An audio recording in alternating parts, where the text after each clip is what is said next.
Perfecto, ya estamos. Entonces, tenemos que bueno, nos quedamos en esto, ¿no? Queremos probar que si una función definida en un intervalo cerrado a b es continua, entonces es integrable, ¿no?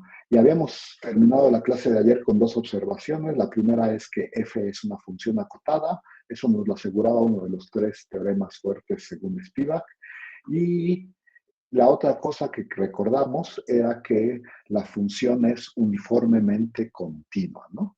Esas son las dos cosas que habíamos observado y entonces, pues habría que empezar con la prueba y la voy a hacer más o menos rápido, pero yo creo que deberíamos de decir que lo que vamos a usar para esta prueba es la proposición anterior, bueno, la equivalencia número 2 de la posición anterior, es decir, nos echaron una epsilon mayor que cero y nosotros lo que queremos demostrar en este momento es que existe una partición del intervalo AB de tal manera que la diferencia entre la suma superior y la suma inferior es menor que la epsilon que nos dieron, ¿no? Ese es como nuestro objetivo y entonces, pues vamos empezando, ¿no? Y entonces, ajá, ok. Ay, ¿cómo se empieza eso? Pues así, ¿no? Como f es uniformemente continua,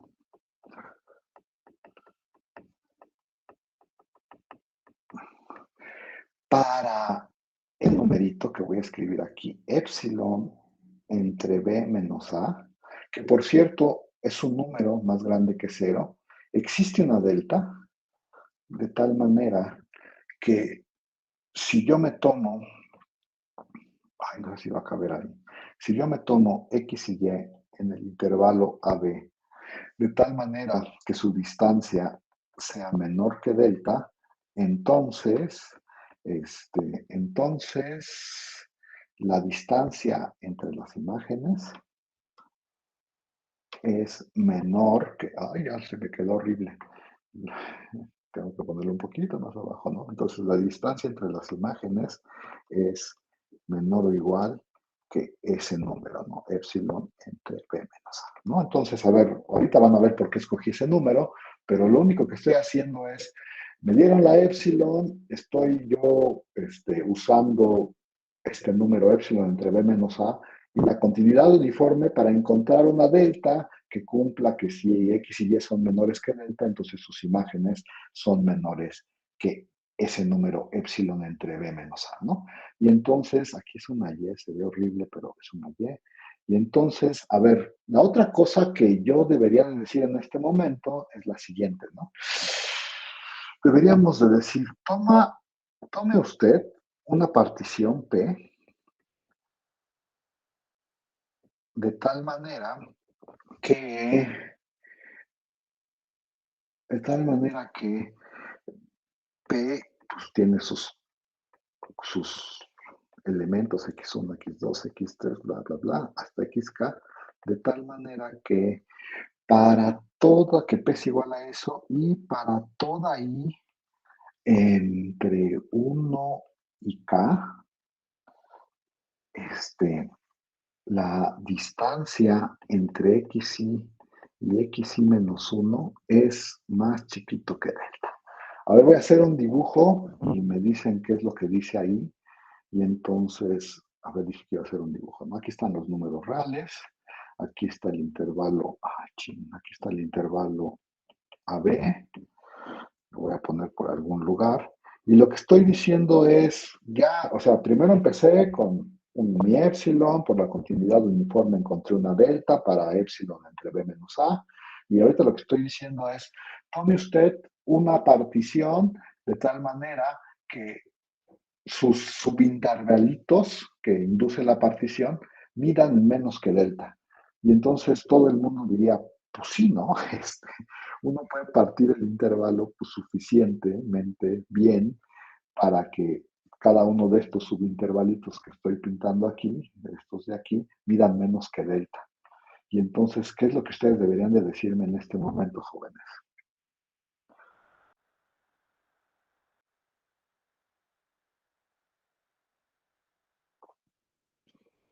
¿Qué deberían de Pues que decir? sus imágenes distan menor que epsilon entre B menos A para cada subintervalo. No, no me esperaba esa respuesta, que sí es cierta, pero no me esperaba esa respuesta. Este, sí, o sea, ya estás muy adelantado, Humberto. ¿Quién es Delta? Delta es la que me da la continuidad uniforme, pero no es la pregunta que yo esperaba de ustedes. ¿O qué preguntó? ¿Qué deberían de preguntarme cuando yo les digo, tome P una partición de tal manera que cada uno de los subintervalos que, que define la partición tiene longitud menor que delta? Eso es lo que dice el renglón, el último renglón, ¿no? Tome usted una Ahí no sería partición. como, ¿cuál es esa partición? Pues esa es la pregunta que yo esperaba de ustedes, ¿no? ¿Cuál es esa partición? ¿O cómo se hace una partición así? O, bueno, si no querían preguntarme eso, podrían haberme dicho, ah, sí, claramente se puede tomar una partición así. Entonces, ¿ya lo preguntaste, Diego, o nomás, no, nomás dices, pues sí, sí, sí se puede? No sé, Era, dime si sí lo... ¿Mande? era pregunta, ¿cuál es esa partición? Bueno, sí, a ver, si estuviéramos leyendo un libro de cálculo diría, me echan la epsilon, fíjese usted en este número, existe la delta por la continuidad uniforme, de tal manera que cumple esto, y luego el siguiente renglón diría, pues tome usted una partición que cumpla esto, ¿no? Y la verdad es que sí es muy claro que existen particiones así, ¿no? O sea, uno puede decir, ah, pues hazlo suficientemente chiquito de tal manera que de veras puedas tomarte una partición de ese estilo. Pero bueno, si no sabes cómo hacerlo, yo te voy a decir aquí, ¿por qué te lo voy a decir? Porque sí esperaba yo esa pregunta, porque si tú en tu examen me dices algo así, tómate una partición que cumpla esto, te lo pongo mal, ¿no? Porque yo preguntaría inmediatamente, ¿y cuál es esa partición? Entonces te voy a decir cómo se hace rápidamente para que no quede ningún hoyo en este argumento. Y entonces dices, a ver, ¿cómo construyes una partición que de veras cumpla lo que está allá arriba, lo que dice allá arriba, ¿no? Pues la primera observación es que el número b menos a es un número mayor que cero. Y delta también es un número mayor que cero. Acuérdense que la delta es la que me dio la continuidad uniforme, ¿no? Y entonces la propiedad arquimediana me dice, por la propiedad arquimediana, ¿qué dice la propiedad arquimediana, por cierto? ¿Qué me dirá? Que yo puedo multiplicar uno suficientemente, bueno, lo voy a escribir mejor porque nunca sé cómo se dice eso. Que tú puedes encontrar un número natural de tal manera que cuando tú multiplicas delta por ese número natural, eres capaz de sobrepasar el otro, ¿no? O sea, tienes dos números mayores que cero y aunque el delta fuera muy chiquito, la propiedad arquimediana te asegura que hay un natural de tal manera que si tú multiplicas ese número chiquitito por ese natural, sobrepasas el otro, ¿no? Sí, eso es la propiedad arquimediana. Y entonces esa desigualdad que acabo de escribir se puede escribir mejor así, ¿no? Y entonces lo único que estoy diciendo, si se fijan, ya acabé, ¿no? Porque lo que estoy diciendo es o sea, si partes este numerito en K pedacitos del mismo tamaño, entonces ya sobrepasas delta, ¿no? Eso es lo que digo, perdón, ya no sobrepasas delta, eso es lo que dice esta desigualdad aquí. Pero para acabarlo de escribir formalmente, uno debería decir, ah, bueno, ya que observaste que eso pasa por la propiedad arquimediana, nada más define para cada i desde 1 hasta k, define, ay, ¿cómo se definirá esto? Es XI es A más I veces B menos A sobre K, ¿no? Y si haces eso, o sea, lo que estoy diciendo es, estoy partiendo esta longitud en K pedacitos más chiquitos que delta, ¿no? Eso es lo que dice acá. Y entonces, bueno, ya nomás uno tendría para terminar esta demostración, uno tendría que decir, ya que haces eso, pues defines esto así y te la defines como, pues, ay, sí, bueno, sí, porque no definí X0, ¿verdad? Solo definí x1. Entonces lo defines como a, x1, bla, bla, bla, bla, bla. Y por cierto, el xk sí es b, ¿no? Entonces lo defines es ahí. Y bueno, lo único que habría que observar es cuál es la distancia entre x y, bueno, voy a escribir bien, dije, entonces voy a poner aquí. La última observación es que para cada i, desde 1 hasta acá, si uno quisiera calcular la distancia entre xy y xy menos 1, pues uno tendría que decir, a ver, ¿quién es xy? Pues xy es, ¿cuánto mide? Bueno, ¿quieren que lo escriba todo? Pues creo que sí, ¿no? Xy es, no lo quiero escribir todo. ¿Cuánto es esa diferencia, jóvenes? B menos A sobre B K. menos K. B menos A sobre K, ¿cómo saben? Porque establecimos que eso iban a medir los intervalos, ¿no? Pues porque estamos aquí, bueno, hay muchas maneras de hacerlo, no quiero escribirlo todo. Uno podría escribir quién es xy, quién es xy menos 1 con esta fórmula y se vería que todo se va excepto uno de estos. A lo mejor debería yo describir eso, no lo sé. Pero también lo que uno podría observar es, pues esta es una distancia chiquita, ¿no? Que es menor que delta, por cierto.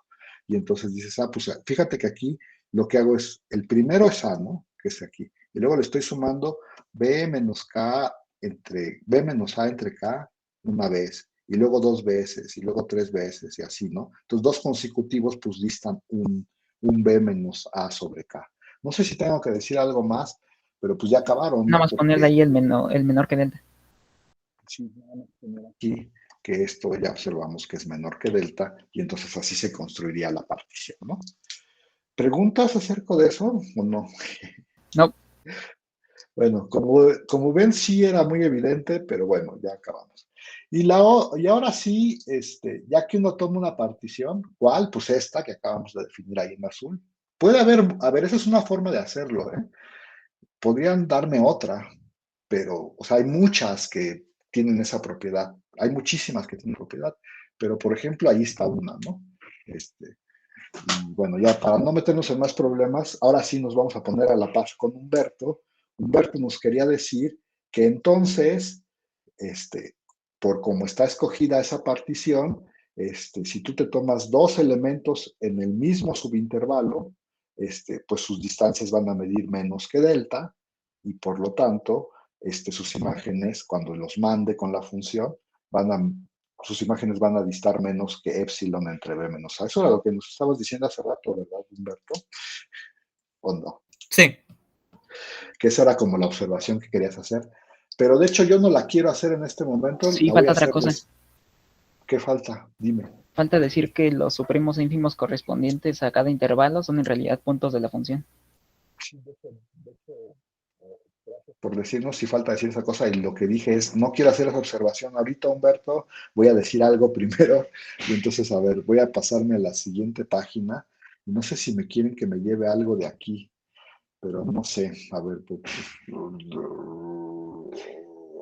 sé qué, no sé, voy a pasarme a la siguiente página y no me voy a llevar nada.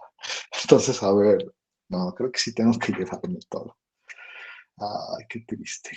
Me voy a llevar todo esto, ¿no? Que sí es lo que quiero.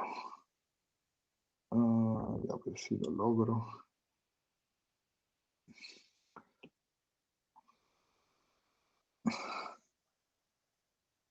Profe, ¿cómo se define? Bueno, formalmente, porque lo de azul es como que está en lapicito, ¿no? Entonces, ¿cómo ponemos que la P es la P que encontramos? O sea, es que esa parte como que me perdí un poco. A ver, es que lo que te voy a decir es que no te preocupes por la P. O sea, de hecho, solamente quiero usar esto que estaba escrito aquí. Solamente quiero usar esto. O sea que puedo yo tomarme una P de tal manera que los subintervalos que me define esa P tienen diámetro, tienen longitud menor que delta. Y solo quiero que te quedes con eso. Esto lo puse entre paréntesis azul porque solo es una distracción. O sea, tú cuando lees la prueba dirías, bueno, ¿y quién es la P? Y entonces yo te digo, pues hay muchas P's, pero una es esta. Y ya que te probé que hay una, ya olvida la P. Solo quiero usar esto. No sé si eso responde a tu pregunta, Dalia, dime. Sí, solo que como dijo que en el examen si no poníamos quién era la P, no le iba a poner mal, entonces quería saber dónde escribo eso de azul. Ah, o sea, tendrías que hacerlo como yo, tendrías que poner un paréntesis y decirme, esto es lo que yo quiero que te quedes para el razonamiento, y si te preguntas quién es la P, pues ahí está la P. O sea, deberías de poner un paréntesis así como el mío. No sé si eso responde a tu pregunta, pero tú dime. Sí, está muy bien, perfecto, gracias. Sí, o sea, a ver, lo estoy escribiendo así porque se supone que no quiero viciar la prueba, ¿no? O sea, no quiero viciar la prueba con decir, Iván, la P, o sea, porque es irrelevante cómo se construye la P. Es irrelevante para el argumento de la prueba, ¿eh? No es irrelevante. Cuando uno hace una prueba, pues tiene que probar todo lo que está diciendo.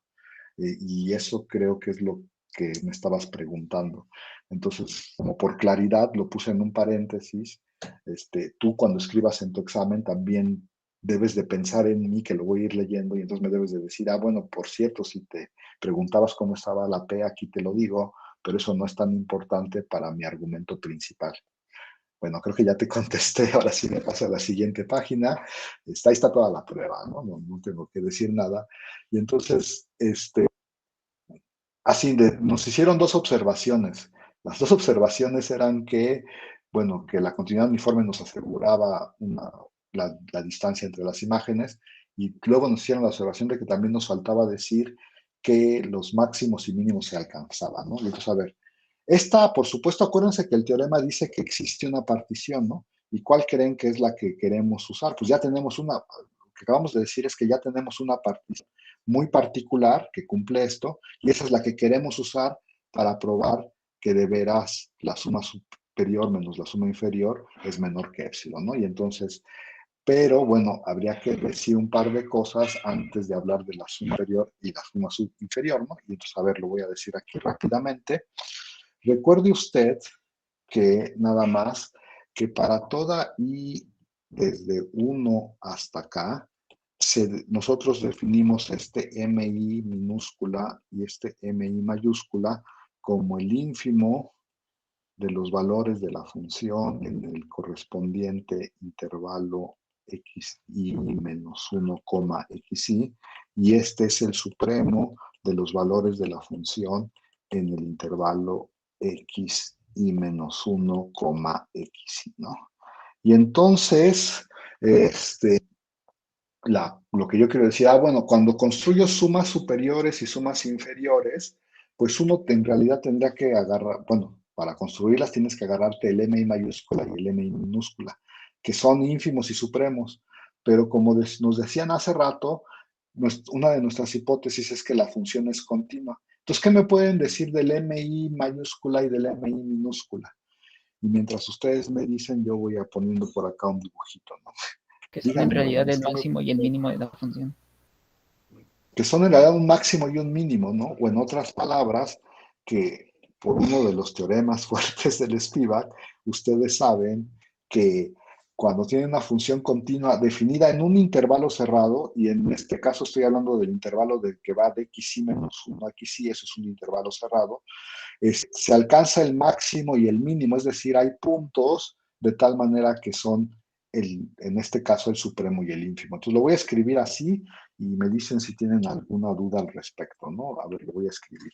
Lo que quiero decir es que por uno de los teoremas fuertes del Spivak va a existir un CI en el intervalo xi menos 1 xi, de tal manera que CI es MI, ¿no? Y perdón, no CI, que F Ajá, ¿qué te dice? MI, y va a existir un DI, DI dije y puse como una delta, y va a existir un DI en el intervalo xi menos 1 xi, de tal manera que F de DI es exactamente MI.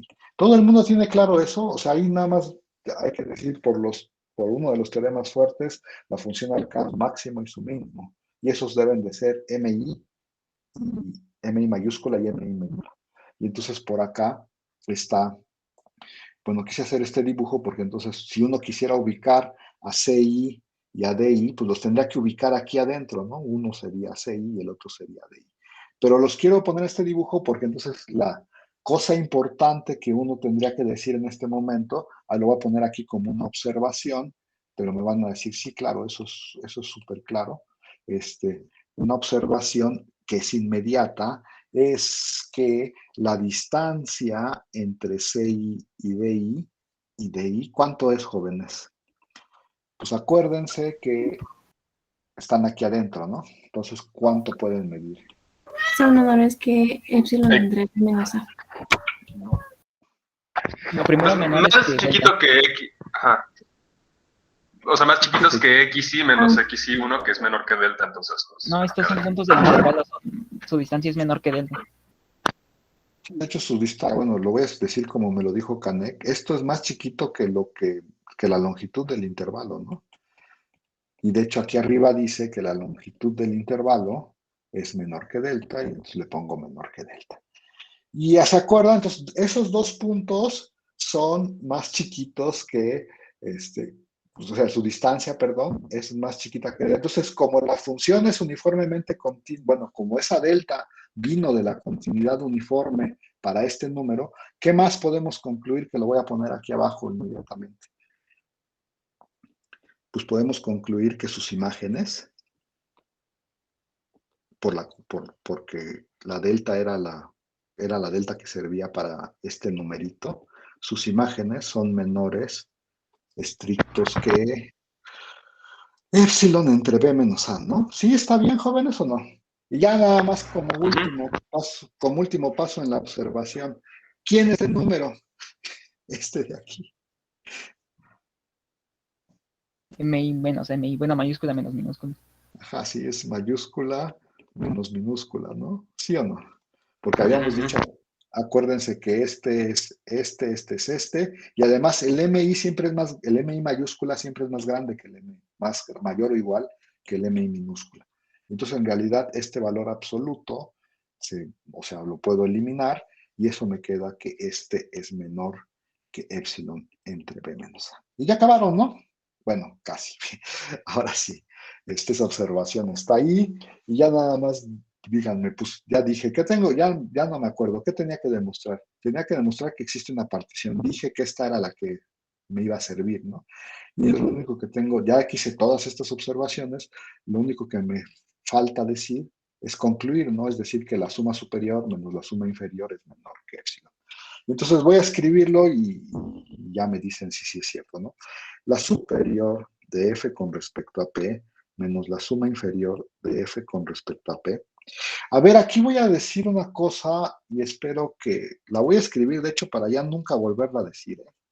Acuérdense, la primera es la suma desde que y es igual con 1 hasta acá de mi por xi menos xi menos 1.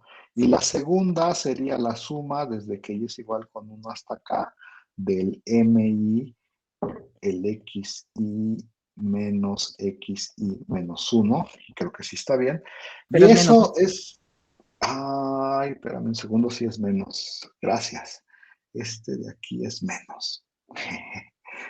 Porque aquí es menos, ¿eh? Porque el primero es menos.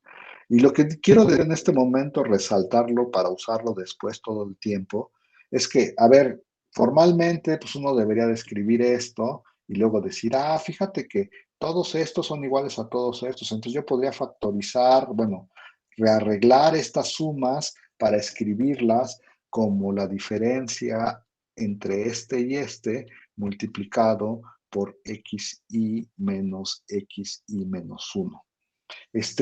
A ver, todo el mundo entiende, bueno, todo el mundo ve que lo único que estoy haciendo es, las estoy reordenando, estoy sacando factores comunes para luego, poderlas volver a ordenar, pero ahora de esta manera. Sí, nada más Sí. es una cuestión de hacer álgebra muy facilita, ¿no?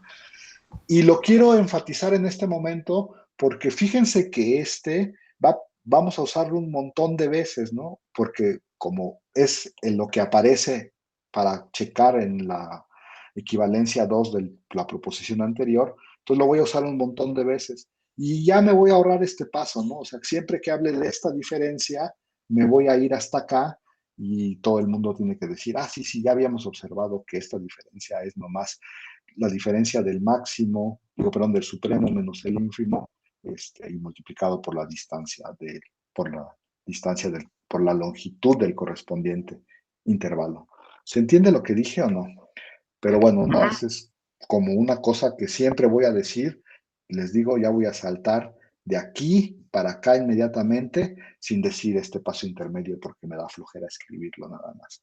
Pero bueno, y supongo que todo el mundo va a decir, claro, sí, eso ya lo vimos. Y ya acabaron, ¿no? Porque fíjense que lo que dice aquí es que cada uno, que cada uno de estas diferencias, MI menos MI, es más chiquita que epsilon entre B menos A, ¿no?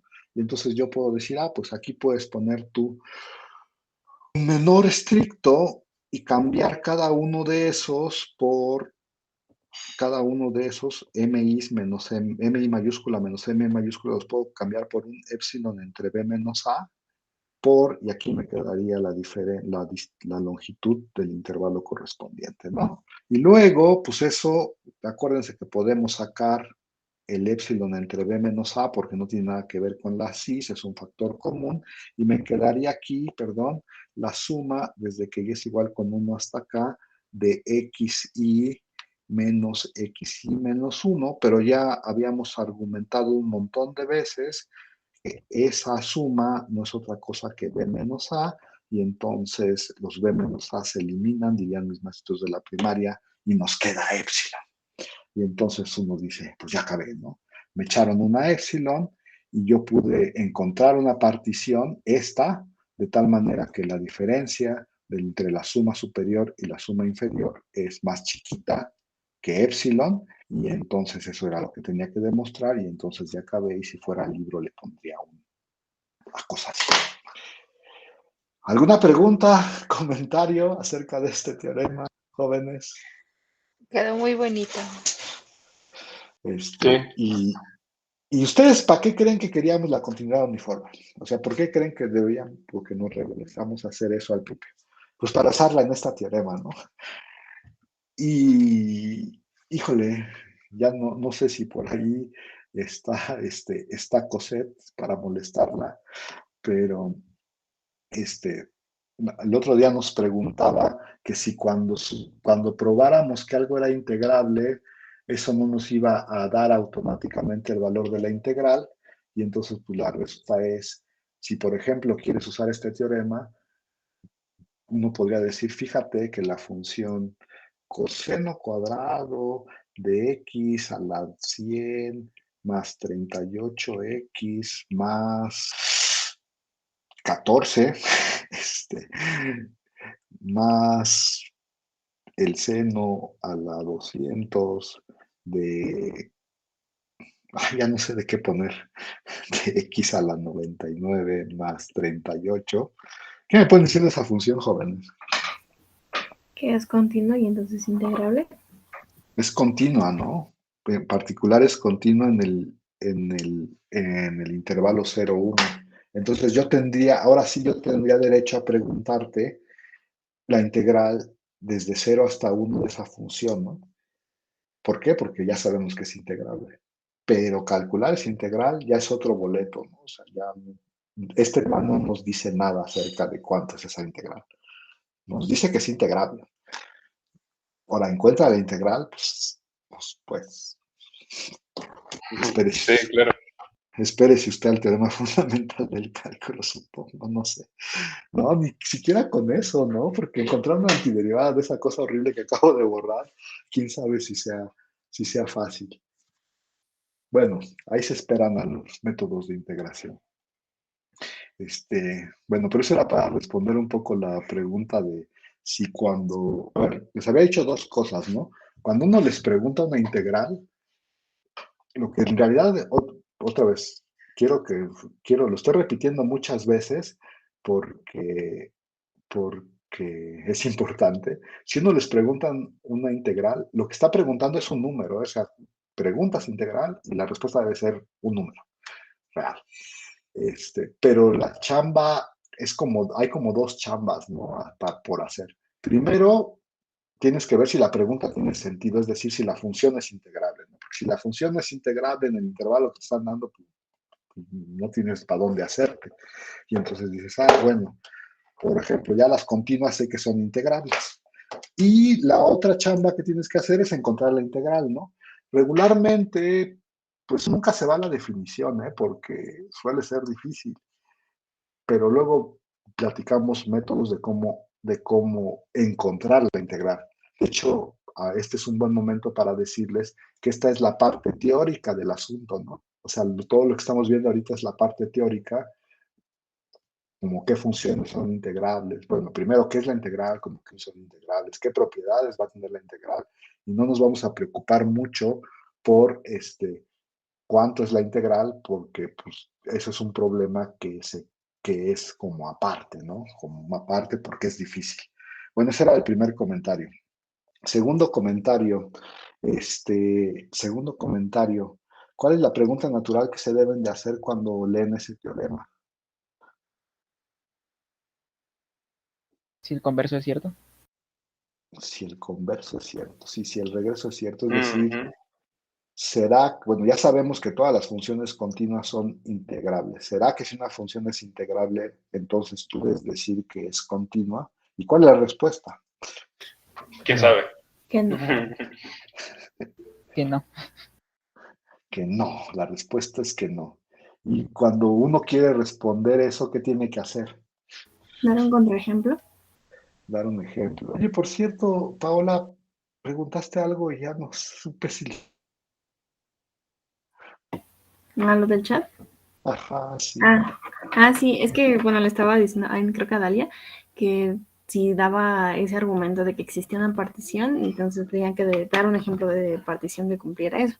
Entonces, bueno, por ejemplo, en uno de los ejercicios de la tarea utilicé un teorema así tipo de que es continua, entonces es uniforme, y en un intervalo cerrado, entonces es uniformemente continua, y asumí que existe una delta para la cual se cumple, que es, bueno, epsilon delta como la continuidad uniforme, pero no la vi. Entonces eso es a lo que me refería, que si también necesitamos dar esa delta. Que no, esa delta te la asegura el teorema. Ok. O sea, pero es que porque estamos hablando de una cosa general, ¿no? No sabemos quién es la función. A lo mejor si la función fuera muy específica, sí podríamos dar la delta, pero en este Bueno, es que caso sí lo utilicé en una función específica. exacto. Bueno, pero perdón por lo que estábamos diciendo.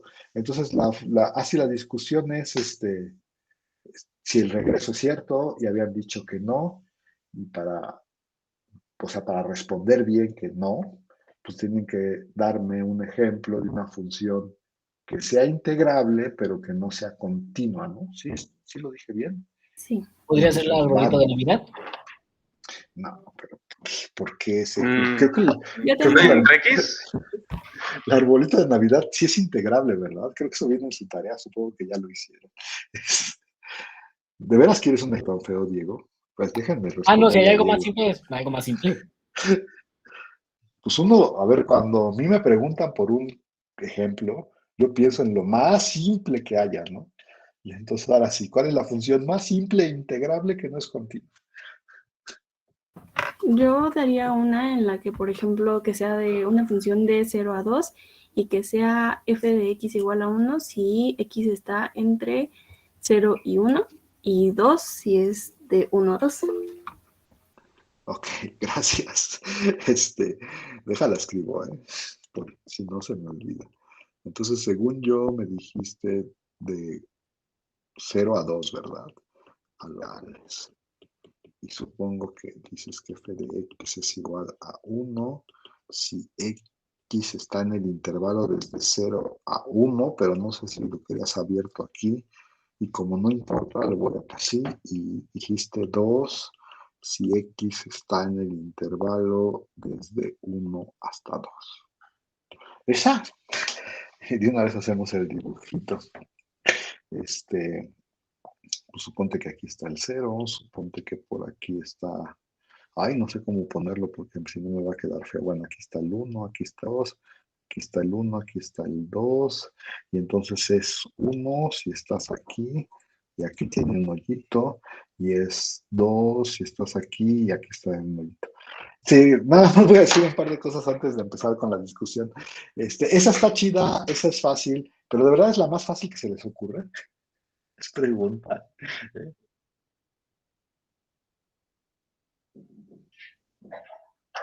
Pues sí está fácil, o sea, de O checar. constante salvo un punto.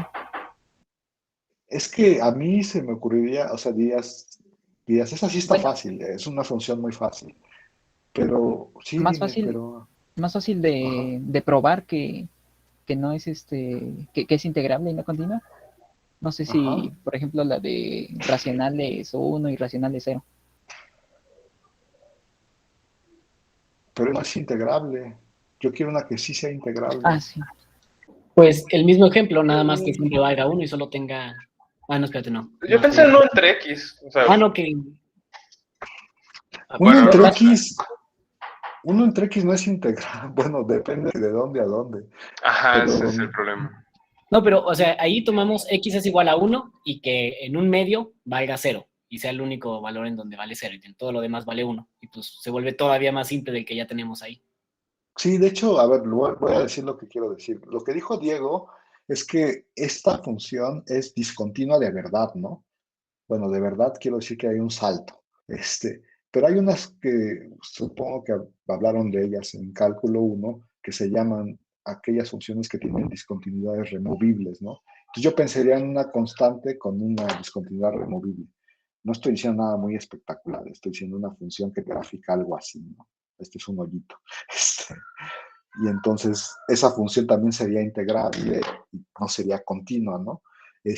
Pero bueno, no sé si sea más fácil, a lo mejor es igual de difícil probar que esa función es integrable y no es continua. Creo que es igual de difícil, ahora que lo pienso un poco más.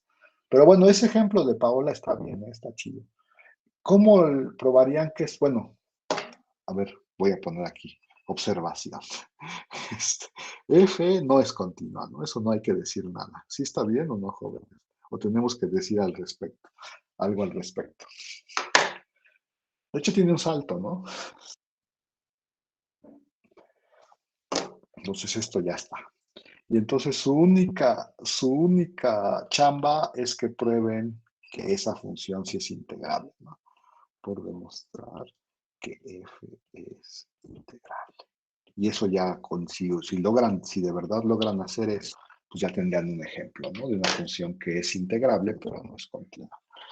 ¿Por qué sí es integrable?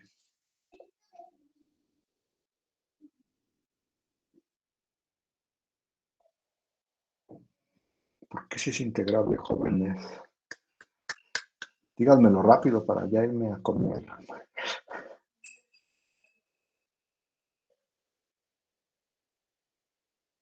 ¿Será que es integrable como en un segmento y en el otro también? ¿Y los podría sumar? No sé. Cuando pregunta por qué quiere que empecemos a platicar la prueba ya. En nuestra partición Bueno, podríamos... perdón. sí, dime. Podríamos considerar que en el punto donde justo está la discontinuidad, ahí metemos como a su izquierda ese punto menos un epsilon, o sea, damos nuestra epsilon. Bueno, pero antes de que sigas, Gael, ¿qué vas a usar? El criterio de, bueno, que le llaman de el 2, el de que para toda epsilon mayor que 0 existe una partición. Entonces, en realidad lo que queremos probar es que para toda epsilon existe una partición del intervalo, en este caso 0, 2, de tal manera que la suma superior menos la suma inferior es menor que epsilon. Ahí está. Y ahora sí, dime quién es la partición. Bueno, ya voy a empezar, ¿eh? O sea, a mí se me ocurre que, pues justo nos interesa qué pasa en donde ocurre la discontinuidad, ¿no? Entonces se me ocurre solo considerar la partición 0. Bueno, sea primero epsilon mayor que 0. Eso ya lo puse. Ya te Sí, gané. perdón. La partición tiene que tener este punto y este punto, ¿no? Este es X0 Ajá. y este es XK. ¿Qué otros puntos va a tener la partición? El argumento es de que para puntos a la izquierda de nuestra discontinuidad y para puntos a la derecha, puedes hacer la distancia tan chica como perdón, puedes hacer la distancia tan chica como como epsilon, pues, perdón, ahí se me fue más o menos la idea, pero podríamos considerar entonces. Ahí les va, ¿no? De hecho, la idea es considerar un intervalito alrededor de la discontinuidad que mida pues menos que epsilon, ¿no? O algo así, a ver, lo voy a decir rápido. No sé qué puntos me quiero tomar, la verdad. ¿Qué puntos me querré tomar? Pues no sé, voy a ponerlos así. Este sería 1 menos epsilon entre 3 y este de acá sería 1 más epsilon entre 3. Y si hago eso, ¿cuánto mide este intervalito? ¿Cuánto mide? Mide 2 tercios de epsilon, ¿no? Eso es lo que mediría el todo, sería la longitud de ese intervalito, ¿no? Bueno, a ver, esa es la partición que queremos usar. Y entonces, como nos decía Gael, tú me echas una epsilon y yo inmediatamente te digo, considera la partición esa que está allá arriba, ¿no? Considera P igual a el punto entero, que en este caso se llama 0, el punto, ¿cuántos puntos tiene esa partición? 1, 2, 3, 4. El punto 1 menos epsilon sobre 3, el punto 1 más epsilon sobre 3, y el punto xk, que en este caso se llama 2, ¿no? Y ya acabé, ¿no? Esa es la partición. Y yo digo que esa cumple que la diferencia de la suma superior menos la suma inferior es menor que epsilon, ¿no? Y entonces habría que ponerlo ahí, y ya no sé qué es lo que quiero poner, entonces pues voy a empezar a poner cosas, ¿va? Pues esta partición nos induce 1, 2, 3 subintervalos, ¿no? Y entonces habría que hablar del M1 chiquita y mayúscula y minúscula, perdón. Habría que hablar del M2 mayúscula y minúscula, pero no sé si me van a caber. A ver, este es el supremo de los valores de la función y estarían tomados de tal manera que X está tomado en el intervalo que empieza en 0 y termina en 1 menos epsilon sobre 3, ¿no? Y aquí sería el ínfimo de los valores de la función con X tomados en el intervalo de 0, 1 menos epsilon sobre 3. ¿Quieren que lo escriba todo, jóvenes, o no? Creo que sí lo tengo que escribir todo. No me queda de otra. Entonces aquí voy a poner supremo de los valores de la función, y ahora en el segundo intervalo, ¿no? El segundo intervalo es el que empieza en 1, 1 ¿menos qué? 1 menos epsilon entre 3 y termina en 1 más epsilon entre 3. Y entonces, y aquí tendría el ínfimo de los valores de la función, de tal manera que X está en el intervalo de allá arriba. Ay, qué flojera. Epsilon entre 3. Y aquí esta es una llave, ¿eh? Espero que sí se vea. Y por último tendría un M3 y un M3 mayúscula y minúscula. Y este sería el supremo de los valores de la función en el intervalo que empieza 1 más epsilon sobre 3. Y esto, y este sería el ínfimo de los valores del intervalo que empieza en 1. Ay, nunca dije dónde terminaba el de arriba, ya ven, estoy escribiendo con prisas. Ching, qué feo, ya borré todo. 1 más epsilon sobre 3, y este termina en el 2, ¿no? Y este es 1 más epsilon sobre 3 y también termina en el 2. Y entonces me falta una llave, y acabé. Ahora sí, díganme, ¿cuánto valen esas cosas? ¿Cuánto vale M1? 1. 1, ¿verdad? Este vale 1, ¿no? Porque si se fija uno en este intervalito, en el primero, toda la función, o sea, es la constante 1, ¿no? Entonces ahí vale 1. Y el de abajo, ínfimo, por lo mismo que acabamos Uno de también, decir, ¿no? también vale 1, ¿no? ¿Y el M2 cuánto vale? El M2 ahora hay que tomar el supremo en Ahí el valdría intervalo 2. en medio. Pues vale 2, ¿no? Y el ínfimo, de una vez lo decimos, no vale 1, ¿no? Ajá, y entonces este vale 2 y este vale 1, ¿no? Y M3, ¿cuánto vale? Pues ahí es la Por constante 2. 2, ¿no? Ahí es la constante 2 y entonces pues todo esto vale 2 y este vale 2. Pues ahora sí díganme, ¿cuánto es la suma superior menos la suma inferior? Sí, déjenme cambiar de color. Ya me quería yo ir a comer y ya no puedo. ¿Cuánto es la suma superior de F con respecto a esa P menos la suma inferior de F con respecto a esa P? Pues uno tendrá que escribirla, ¿no? Uno tendrá que escribirla y entonces diría, ¿cómo dijimos que era? Era M1 menos M1 que multiplica a la longitud del primer intervalo. ¿Cuánto es la longitud del primer intervalo, jóvenes? No se molestan mucho conmigo si aquí pongo 1 No menos. menos epsilon sobre 3, ¿no? Y sería menos 0, pero me lo voy a ahorrar, porque no cuenta. Y luego quedaría M2 menos M1, ¿no? Y aquí tendría que poner la longitud del segundo intervalo. Pero por eso ya la dije acá, ¿se acuerdan? ¿Cuál es la longitud del segundo intervalo? Es M2 menos M2, ¿no? Es M2, sí. Gracias a los dos. Gracias, porque aquí me equivoqué. Ajá. Y el último sería, ya no sé dónde estoy.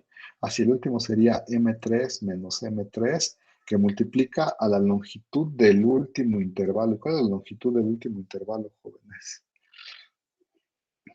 Pues sería 2 menos, ya no sé, 2 menos ¿qué? Igual 1 menos 1/3 de epsilon, ¿no?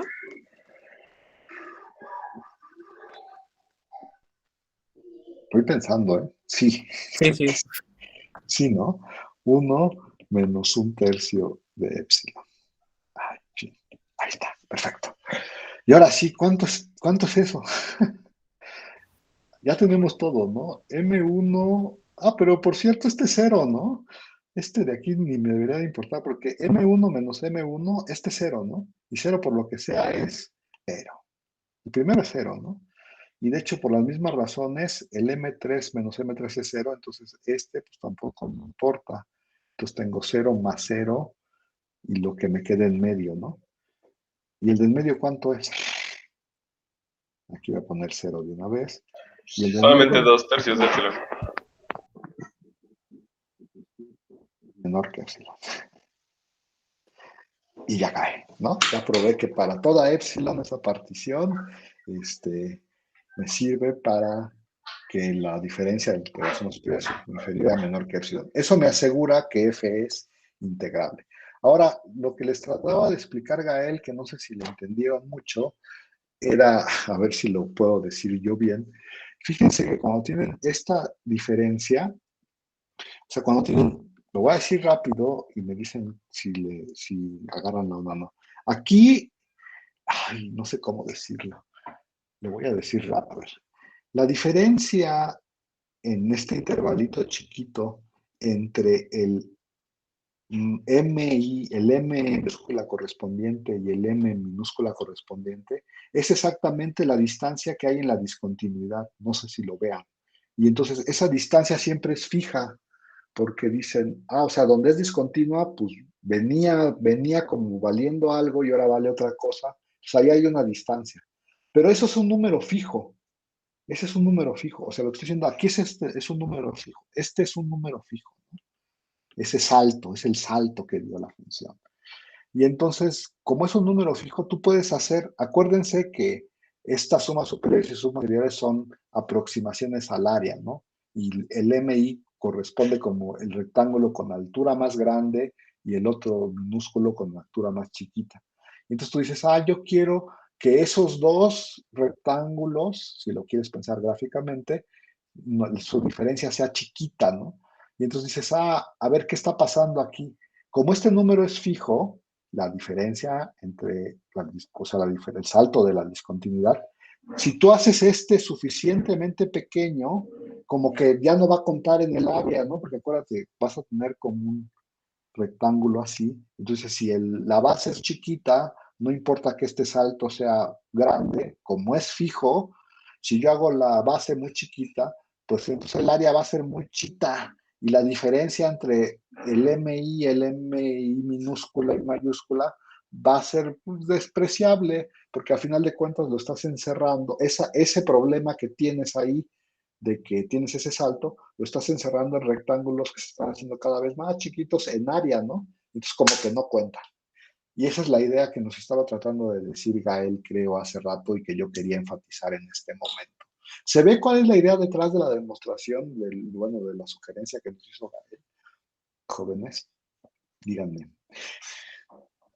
Sí, está padrísimo. Y entonces, pues ya tenemos un ejemplo para ver que efectivamente el regreso de la función, el regreso del teorema que dice que las continuas son integrables no es cierto, ¿no? Por cierto, pues ya también Diego nos dijo que el arbolito de Navidad es un ejemplo, ¿no? Creo que nos dijo eso. Si no conoces cuál es la función arbolito de Navidad, no te preocupes, en tu tarea viene, y no solo viene definida, viene que crees que es integrable. Y entonces ya cuando la veas vas a decir, ay, esa función de verdad es bien discontinua y, es discontinua y es integrable, ¿no? O sea, sería un ejemplo de lo mismo, aunque esa función es mucho más interesante que nuestro ejemplo, porque esa función es discontinua en todos los racionales, ¿no? Y entonces, pues espero que sí vean, que se hagan su tarea. Yo creo que este es un buen momento para irnos a tomar el sándwich, ¿qué les parece? Y entonces, ¿qué les parece si regresamos a las 3:15? ¿Va? Va. Voy a dejar de grabar.